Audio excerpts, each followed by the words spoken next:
My name is Emily, and until recently, I believed my life was settled. My husband, Michael, was dependable, an engineer who measured his days in deadlines and commutes, a man whose reliability had once been comforting.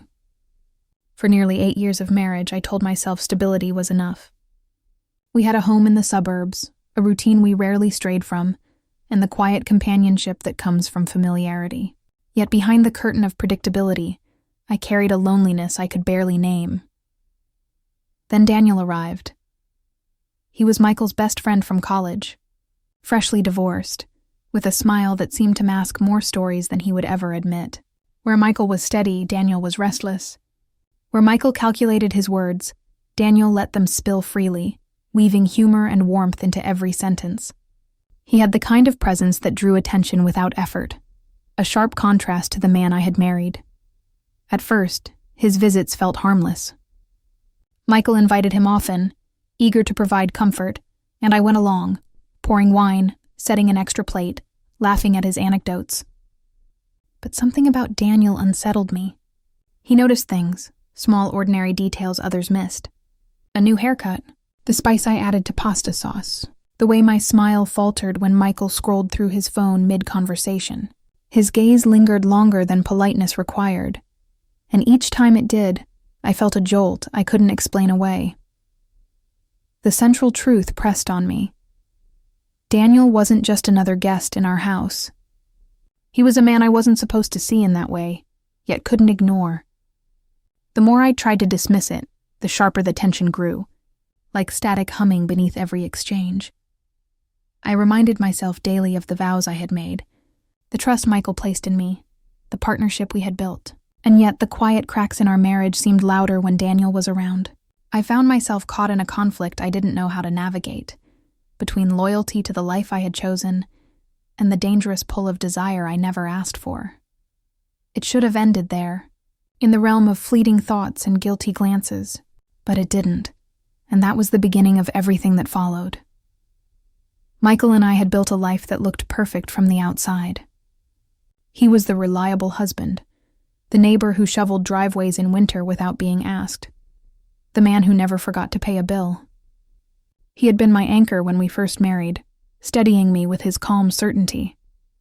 But over the years, his steadiness hardened into distance.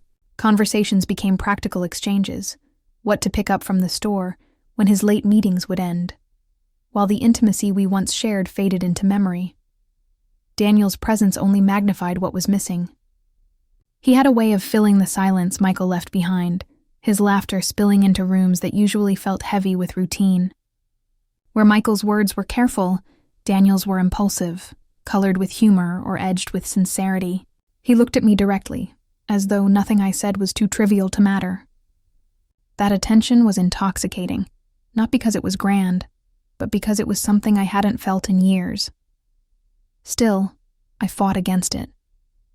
Every time I caught Daniel's eyes lingering on me, I reminded myself who he was, Michael's closest friend, the man who had once stood beside him at our wedding. That truth should have been barrier enough, but temptation is rarely defeated by logic. The more I tried to dismiss it, the more it consumed me.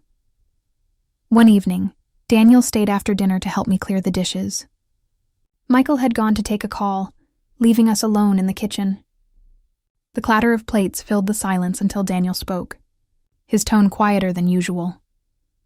"You make this house feel alive," he said, almost to himself. It was a simple sentence, but it struck me harder than I expected. I forced a laugh, brushing it off as flattery, yet my heart thudded with a dangerous awareness. His words didn't feel casual, they felt true, and the truth was something I wasn't ready to face. That night, lying beside Michael, I stared at the ceiling and wondered how a single sentence could unravel me so easily. I should have been stronger. I should have drawn lines more firmly, but instead I carried Daniel's words into my dreams, and from that moment forward, resisting him no longer felt like a certainty. It felt like a battle I was destined to lose. The change was subtle at first. Moments I told myself didn't matter. A brush of Daniel's hand as he passed me a glass. The way his laughter drew mine more easily than it should have. The warmth in his voice when he said my name. They were small enough to dismiss, but heavy enough to linger. Michael didn't notice. He was consumed with work, often glued to his laptop or his phone even when we were together. When Daniel came over, Michael welcomed the distraction, never suspecting the undercurrent that hummed between us. To him, Daniel was simply his old friend, a reminder of college days and loyalty. To me, he was becoming something I couldn't ignore. One afternoon, Daniel stopped by when Michael was at the office. He carried a book Michael had loaned him, claiming he wanted to return it. I could have thanked him at the door, but instead I invited him inside. We sat at the dining table, sunlight cutting stripes across the wood, steam rising from the mugs of coffee I poured. Daniel leaned back, studying me with an intensity that made my pulse race. "Do you ever feel," he asked quietly, "like you're doing everything right, but somehow you're still missing something?" The question hit too close. I hesitated, my fingers tightening around the mug. "Every day," I admitted before I could stop myself. Our eyes locked, and the silence that followed was louder than any confession. I felt exposed, as though he had peeled away every layer I used to hide my discontent.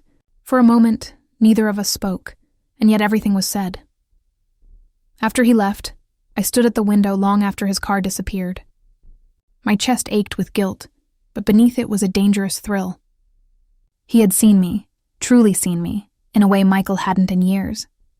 From then on, the tension was no longer something I imagined. It was real, alive, and growing stronger with every encounter.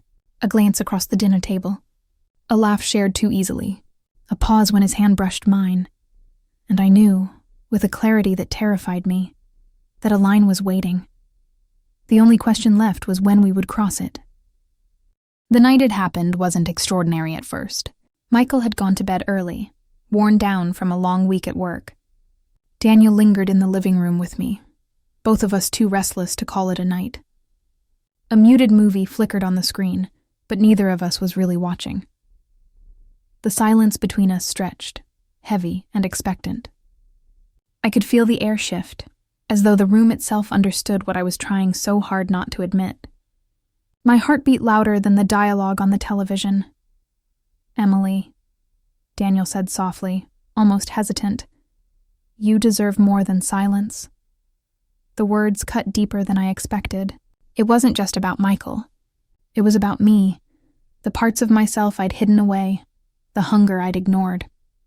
My throat tightened, because for once someone had seen me, not as a wife, not as a hostess, but as a woman aching to be acknowledged. I wanted to deny it. I wanted to laugh it off, but when I turned toward him, his gaze held me still. His eyes weren't lustful. They were searching, almost pleading. I didn't know if he was asking permission or forgiveness. Maybe both. "I shouldn't feel this way," I whispered, more to myself than to him. "Neither should I," he admitted. The honesty in his voice disarmed me. It wasn't a confession of desire. It was a confession of truth. We both knew the rules we were breaking, the lines we were blurring, and yet, sitting there in the dim light, all I could think about was how long it had been since someone had looked at me like that. His hand brushed against mine on the couch, tentative but deliberate. The warmth of his skin sent a shiver racing up my arm. I could have pulled away. I should have. Instead, I froze. My breath caught in the fragile space between right and wrong. For a moment, the world held still. The sound of the clock ticking in the hallway, the soft hum of the refrigerator, even my own breathing, all of it seemed unbearably loud. Then, he intertwined his fingers with mine. It was such a simple act, yet it felt monumental. My chest ached with guilt, but also with relief. Relief at being wanted, at being seen. The weight of that single touch was more intimate than any kiss could have been. We didn't speak after that. We didn't need to. The silence said everything we were too afraid to admit aloud. That something had shifted. Something we could never take back. When I finally pulled my hand away, it wasn't out of strength. It was out of fear.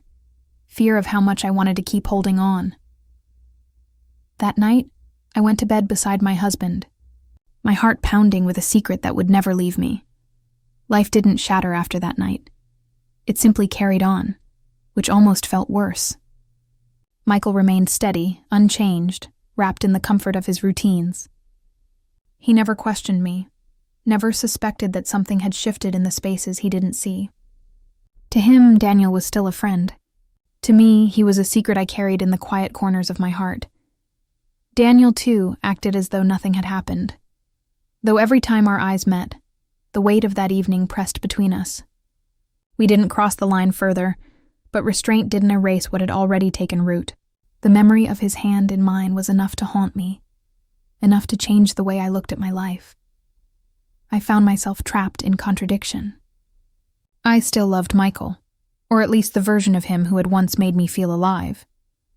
But I also couldn't deny the truth Daniel had revealed, that a part of me was starving, desperate for connection, for recognition, for passion.